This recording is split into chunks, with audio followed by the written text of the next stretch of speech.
जो communist theoretical construct है या जो लेफ्ट का जो कंस्ट्रक्ट है, उनका मानना है कि रिपब्लिक ऑफ इंडिया एक इललेजिटिमेट एंटिटी है। उनका मानना है कि रिपब्लिक ऑफ इंडिया एक इंपीरियलिस्ट पावर है जो भारत के कई राष्ट्रों पर शासन कर रहा है।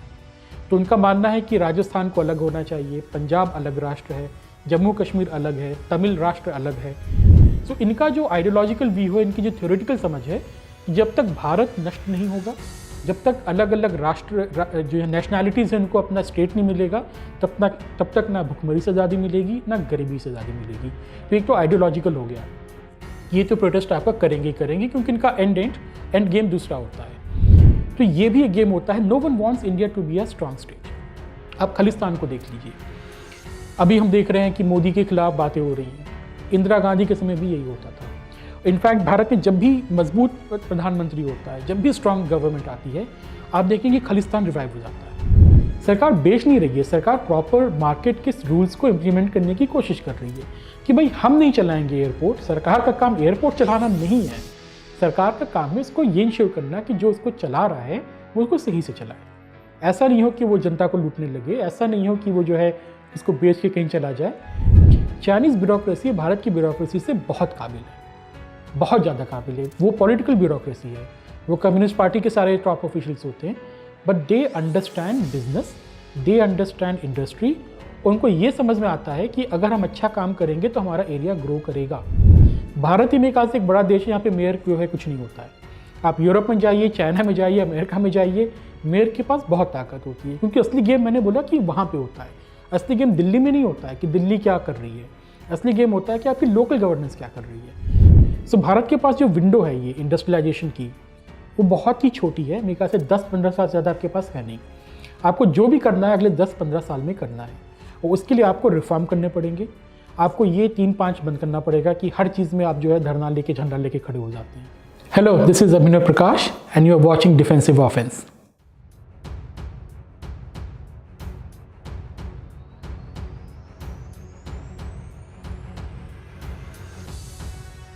देखिए वैभव, इसको शुरू करने से पहले थोड़ा बैकग्राउंड देना आवश्यक है।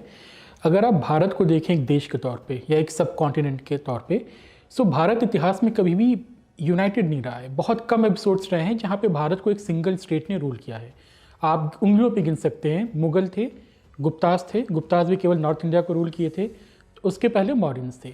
सो भारत में ये जो भारत की जो वाइडर पॉलिटिकल इकॉनमी है, इसमें जो सेंट्रीपिटल फोर्सेस हैं और जो सेंट्रीफ्यूगल फोर्सेस होती हैं, यानी सेंट्रलाइजेशन की फोर्स और जो फ्रेगमेंटेशन की फोर्स होती हैं, उसमें अधिकतर फ्रेगमेंटेशन की फोर्स बिखराव की, उसमें अधिकतर फ्रेगमेंटेशन की जो फोर्सेस होती हैं वो ज़्यादा भारी पड़ी हैं। तो ऐसा क्यों है ये बहुत क्लियर नहीं है। ये इसलिए हो सकता है क्योंकि भारत एक सब कॉन्टिनेंट है और यहाँ पे कई रिवर कोर्स हैं, जैसे गंगा का अपना अलग है, कावेरी का अलग है, ब्रह्मपुत्रा का अलग है, इंडस का अलग है। और ऐतिहासिक तौर पे जो राज्यों का निर्माण होता है, जो सभ्यता उभरती हैं, वो नदियों के किनारे ही उभरती हैं। सो भारत में कई रिवर कोर्स हैं, इसके कारण भारत में हमेशा एक पुश एंड पुल लगा रहता है कि यहाँ पे कौन सी स्टेट रूल करेगी, और इसमें बहुत दिक्कत होती है। लेकिन हम पिछले कुछ सालों से देख रहे हैं, ख़ास तौर पे आप अगर देखें 70-80 साल से, जब से भारत एक रिपब्लिक बना है, तो जो भारत रिपब्लिक बना तो ये सेंट्रलाइजेशन फोर्स बनी। पहली बार आपका ऐसा हो रहा है कि इतना पावरफुल स्टेट जो है पूरे भारतीय उपमहाद्वीप पर राज कर रहा है। पाकिस्तान, बांग्लादेश अलग हो गया, इसको छोड़ के बाकियों पर राज कर रहा है। इतिहास में क्या होता था कि भारत में ऐसा कभी होता नहीं था। आपका अगर कोई चक्रवर्ती सम्राट कभी शासन भी करता था, जैसे चंद्रगुप्त मौर्य हो गया या अशोका हो गया, तो वो जो राज्य होते थे वो हमेशा लो एंड स्टेट होते थे। लो एंड स्टेट बोलते हैं कि जो जहाँ पे राजा सीधे तौर पे ज़मीन पे जो है लाइफ को इन्फ्लुएंस नहीं कर पा रहा है, कि आपके पास इतनी शक्ति नहीं है कि गांव में क्या हो रहा है या छोटी जगह पे क्या हो रहा है, जो केंद्र में हो रहा है उसको इन्फ्लुएंस करे।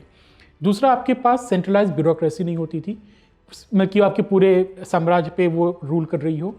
आपके पास स्टैंडिंग आर्मी नहीं होती थी, अगर होती थी तो बहुत लिमिटेड होती थी। और तीसरा होता था कि आपके पास एक टैक्स कलेक्शन की पावर बहुत कम होती थी। सो अधिकतर आप देखेंगे कि भारत के जितनी भी डायनेस्टीज़ रही हैं, चाहे मौर्यंस हों चाहे गुप्ताज हों, उसमें हमेशा ट्रिब्यूट चलता था कि आपके जो सामंत हैं वो आपको ट्रिब्यूट भेजेंगे, क्योंकि टैक्स कलेक्शन की कैपेसिटी आपकी नहीं थी। आपके पास ये कैपेसिटी नहीं थी कि आप गांव पे या निचले स्तर पे या साम्राज्य के किनारे के इलाकों पे आप इन्फ्लुएंस कर सकें। इसके विपरीत, जैसे कि आप चाइना का इतिहास देख लें, तो वहाँ पे हमेशा से हाई एंड स्टेट रही है, कि एक सेंट्रलाइज डायनेस्टी रहेगी, वो 300-400 साल तक शासन करेगी, फिर वो कोलैप्स करेगी तो 100-150 साल का केओस रहेगा, फिर नई डायनेस्टी आ जाएगी। और जो डायनेस्टीज होती थी बहुत ही सेंट्रलाइज्ड होती थी। चाइना ने ब्यूरोक्रेसी का निर्माण किया, हम सब जानते हैं। सो वो डायरेक्टली कंट्रोल करते थे लोगों की लाइफ को। भारत में क्या हुआ कि आपके पहली बार अंग्रेजों ने जो है भारत को इतने बड़े पैमाने पे यूनाइट किया पॉलिटिकली। और अंग्रेजों के समय में पहली बार सेंसस आता है, उन्हीं के समय में पहली बार पूरा pan India tax collection system आता है, उन्हीं के समय में मॉडर्न ब्यूरोक्रेसी आती है। मॉडर्न ब्यूरोक्रेसी में क्या हुआ कि आपके गांव में भी क्या हो रहा है, वहाँ पे भी खबरदार बैठा है, यहाँ पे पुलिस बैठी है जो कलकत्ता का ऑर्डर फॉलो कर रही है, दिल्ली तो बाद में आया। उसके अलावा उसी के अंदर आपके पास पहली बार एक सिंगल जुडिशियल सिस्टम आता है। सो भारत का जो क्या कहते हैं कल्चर है, जो सोसाइटी है, वो उसको यूज टू नहीं है।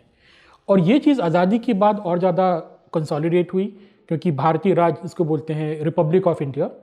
ये भारत के 3-4 हज़ार साल के इतिहास में सबसे ताकतवर राज्य है जो इन्फ्लुएंस कर सकता है कि नीचे क्या हो रहा है।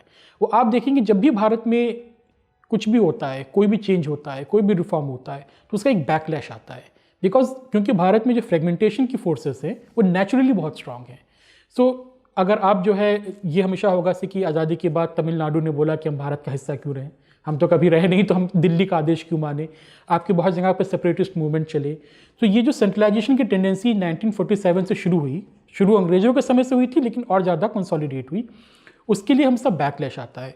वो या तो प्रोटेस्ट में आता है, या रिलीजियस एक्सट्रीमिज्म में आता है, या अलगाववाद के रूप में आता है, या फिर जो आपके रीजनल जो लीड्स होते हैं, जो रीजनल पार्टीज़ होती हैं, वो हमेशा दोगली भाषा बोलती हैं कि हमारा ये काम करो, नहीं तो हम अलग हो जाएंगे, नहीं तो हम भारत के राष्ट्रवाद में हम क्यों बिलीव करें।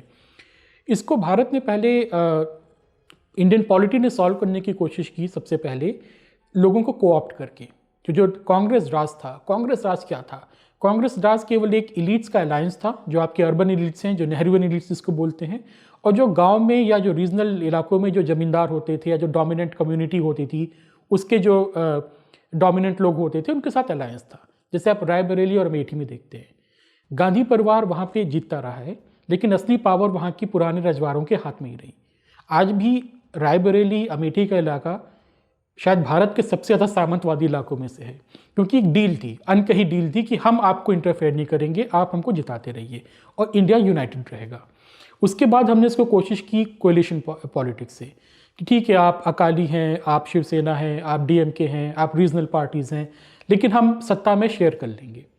लेकिन कभी भी ऐसा नहीं हुआ कि किसी ने ये एजर्ट किया हो, नहीं they should be single nation.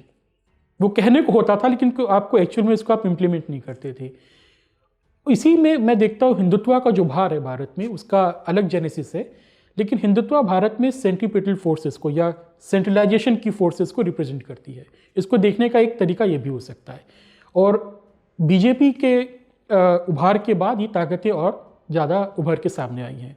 खासतौर पे मोदी की जो बीजेपी है, उसमें ये सेंट्रीपिटल फोर्सेस की यूनाइट करने वाली फोर्सेस बहुत ज़्यादा ताकतवर भारत में हो रही हैं।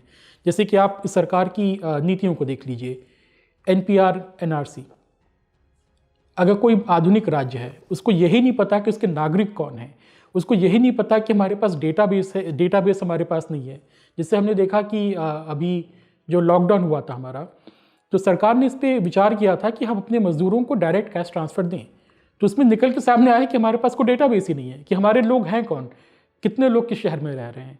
सो एनपीआर, एनआरसी जो है, चाहे आप जीएसटी देख लीजिए, वन नेशन वन टैक्स, चाहे आप इनकी जीएसटी की पॉलिसी हो गई, या आप इनके बाकी टैक्स इवेजन पे जो क्रैकडाउन है उसको देख लीजिए, आप आधार सिस्टम को देख लीजिए, आप ब्यूरोक्रेसी को कंट्रोल करने का जो अटेम्प्ट है सरकार को, उसको देख लीजिए।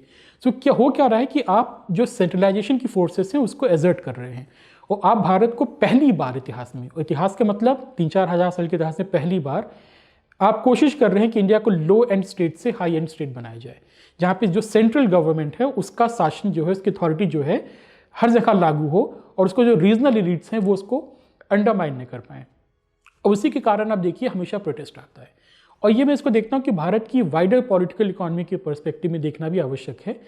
हर प्रोटेस्ट के अपने अलग रीजंस होते हैं, उसके अपने इमीडिएट रीजंस होते हैं, लेकिन लॉन्ग टर्म ट्रेजेक्ट्री भारत की यहाँ पे ये आ रही है। और अभी जिस तरीके से बीजेपी हर जगह पे जा रही है और हिंदुत्व के प्लैंक पे, तो ये जितने भी पुराने अरेंजमेंट्स थे उसको अनसेटल कर दिया है। आप देखिए जो पुराने इक्वेशंस होते थे कि अच्छा आप इस राज्य में हैं, आप इस कास्ट के हैं, आपकी कास्ट की आबादी 20% है, 25% है, तो हमेशा आप ही शासन करेंगे। तो बीजेपी इसको डिसरप्ट कर रही है, उसके कारण रिएक्शन आ रहा है। आप इस प्रोटेस्ट में भी देख लीजिए, या बंगाल में देख लीजिए, महाराष्ट्र में देख लीजिए, उसका एक रिएक्शन बहुत तेज़ी से आ रहा है, क्योंकि जब भी सेंट्रलाइजेशन अपने आप रिजल्ट करेगा, फ्रेगमेंटेशन भी आपको रजिस्ट करेगा।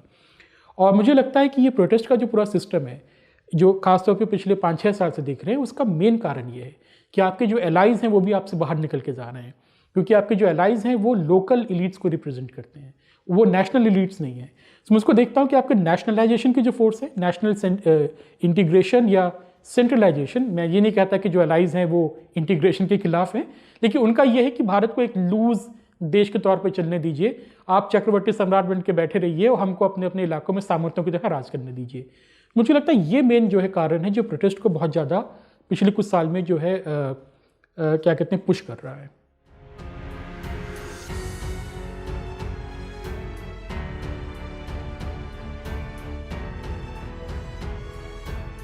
नहीं, ये प्रश्न महत्वपूर्ण है। इसमें पहली बात जो रिफॉर्म्स और प्रोटेस्ट की बात आपकी आ रही है, देखिए भारत का एक और चरित्र है कि भारत के लोग अपने देश से गद्दारी करने में बहुत आगे रहते हैं, और ये कोई आज की बात नहीं, आप इतिहास देख लीजिए, आप बहुत जल्दी जो है दूसरे से प्रभावित होते हैं।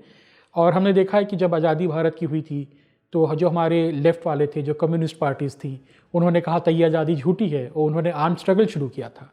जितने भी आपके आज देखते हैं मार्क्सिस्ट लेनिस्ट, सीपीआई, सीपीआईएम वाले जितने भी हैं, इनका जो पूरा ग्रुप है, इन्होंने भारत को कभी आज़ाद माना नहीं। तो यहाँ पे एक बात और समझने की आवश्यकता है, क्योंकि ये आज़ादी के स्लोगन्स भी बहुत आते हैं इस तरह के प्रोटेस्ट में। जब ये आज़ादी की बात करते हैं तो जनता ने पूछना जब शुरू किया 2016 के बाद, जेएनयू के इंसिडेंट के बाद, कि आपकी आज़ादी का मतलब क्या है।